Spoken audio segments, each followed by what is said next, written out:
ಬೆಂಗಳೂರಿನಲ್ಲಿ ಆಟ ಆಡುತ್ತೋ ಇಲ್ವೋ ಆರ್ಸಿಬಿ. ಕೆಸಿಎಗೆ ಮತ್ತೊಂದು ಷರತ್ತು ಹಾಕಿದ ರಾಯಲ್ ಚಾಲೆಂಜರ್ಸ್. ವೇಳಾಪಟ್ಟಿ ಪ್ರಕಟಿಸಿದ ಬಿಸಿಸಿಐ. ಕಾಂಗ್ರೆಸ್ನಲ್ಲಿ ಮತ್ತೆ ಶುರುವಾಯಿತಾ ಡಿನ್ನರ್ ಪಾಲಿಟಿಕ್ಸ್. ಬೆಂಗಳೂರಿನಲ್ಲಿ ಡಿಕೆ ಬೆಂಬಲಿಗ ಶಾಸಕರು ಸಚಿವರ ಔತಣಕೂಟ ಕುತೂಹಲ ಮೂಡಿಸಿದೆ ನಾಯಕರ ನಡೆ. ಬಿ ರಿಪೋರ್ಟ್ ಅಂಗೀಕಾರನ ತಿರಸ್ಕಾರನ. ಇಂದು ಸಿಎಂ ಮತ್ತೆ ಪತ್ನಿ ವಿರುದ್ಧದ ಮುಡಾ ಕೇಸ್ ಆದೇಶ. ಜನಪ್ರತಿನಿಧಿಗಳ ಕೋರ್ಟ್ನಲ್ಲಿ ನಿರ್ಧಾರ. ರಾಜ್ಯದಲ್ಲಿ ಒಂದರ ಮೇಲೊಂದು ಚಿನ್ನದಂಗಡಿ ದರೋಡೆ. ಮೊನ್ನೆ ವಿಜಯಪುರ, ನಿನ್ನೆ ನೆಲಮಂಗಲದಲ್ಲಿ ರಾಬರಿ. ಆಟಿಕೆ ಗನ್ ತೋರಿಸಿ ಲೂಟಿ.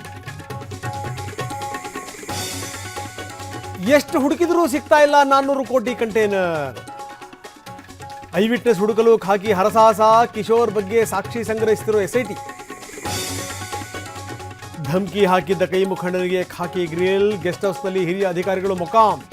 ಇಂದು ಮತ್ತೆ ಬೇಲ್ ಅರ್ಜಿ ಸಲ್ಲಿಸಲಿರುವ ರಾಜೀವ್. ಶಿವಮೊಗ್ಗದಲ್ಲಿ ಧಗಧಗಿಸಿದ ಖಾಸಗಿ ಬಸ್. ಆಕಸ್ಮಿಕವಾಗಿ ಬೆಂಕಿ ಹೊತ್ತಿಕೊಂಡು ಅನಾಹುತ. ಗಾಯನಕ್ಕೆ ಅರಿಜಿತ್ ಸಿಂಗ್ ಗುಡ್ ಬೈ. ಬಾಲಿವುಡ್ ಸಂಭಾವನೆಗೆ ಬೇಸರಗೊಂಡರ ಖ್ಯಾತ ನಾಯಕ. ದಿಢೀರ್ ನಿರ್ಧಾರದ ಬೆನ್ನಲ್ಲೇ ಶುರುವಾಗಿದೆ ಚರ್ಚೆ. ಜಮ್ಮು ಕಾಶ್ಮೀರದಲ್ಲಿ ಭಾರೀ ಹಿಮಪಾತ. ಉತ್ತರಾಖಂಡದಲ್ಲಿ ಮಳೆ ಆಘಾತ. ಅಮೆರಿಕದಲ್ಲಿ ಭೀಕರ ಚಳಿಗೆ 38 ಜನ ಸಾವು.